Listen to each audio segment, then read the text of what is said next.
49 confirmed murders, over 70 suspected victims, and the police had him in custody 20 years before he was caught. In the lush, evergreen landscapes of Washington state, the Green River flows quietly. For years, it was a place of peace. But in the summer of 1982, it became a tomb. It started on July 15th. Two young boys were playing near the riverbank when they saw something submerged in the water. It wasn't a log. It was the body of 16-year-old Wendy Lee Caulfield. While police were securing the scene, they made a chilling discovery.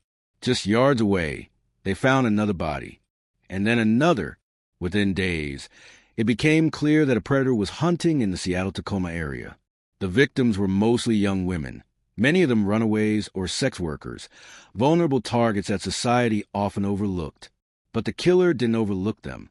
He was efficient, he was brutal, and he was just getting started.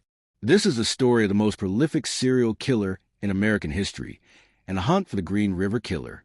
By the mid-1980s, the body count had risen to terrifying heights. 5 victims, then 10, then 20.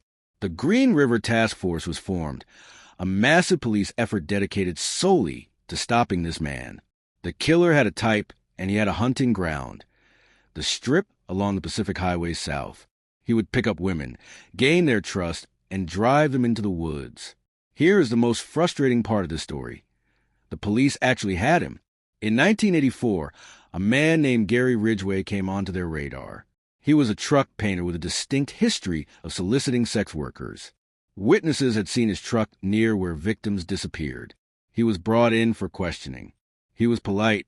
He was calm. He denied everything. He even took a polygraph test, and he passed. Because there was no physical evidence linking him to the bodies, they had to let him go. Ridgway walked out of the police station and went right back to his life. And right back to killing. The 1980s bled into the 1990s. The killing seemed to slow down, or at least the bodies were found less frequently.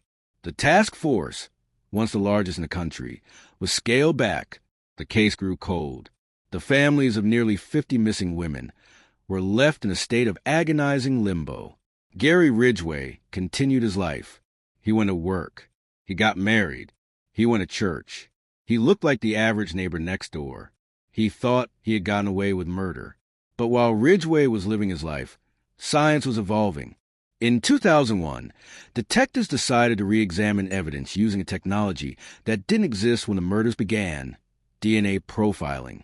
They compared a saliva sample from Ridgway, taken back in 1987, to evidence found on the earliest victims. It was a perfect match. On November 30th, 2001, as Gary Ridgway left his job at the Kenworth Truck Factory, police were waiting. The man who had haunted the nightmares of Washington state for 2 decades was finally in handcuffs. The arrest wasn't the end. The police had him on 4 counts of murder, but they knew there were dozens more they couldn't prove. To bring closure to the families, prosecutors made a deal with the devil. They agreed to take the death penalty off the table if Ridgway confessed to every murder and led investigators to the remains. For months, Ridgway led detectives on grim field trips. He was emotionless, describing the murders like a grocery list. He admitted he killed so many women, he had a hard time keeping them straight. In court, he stood up and pleaded guilty to 49 counts of aggravated first-degree murder. Gary Ridgway was sentenced to life in prison without parole. But the story isn't about him. It's about the failure of the system and the tragedy of the lives stolen. Wendy, Deborah, Opal, Marcia, and dozens more. They were daughters, sisters, and mothers. What do you think? Was the plea deal worth it to recover the bodies? Let me know in the comments below. Stay safe.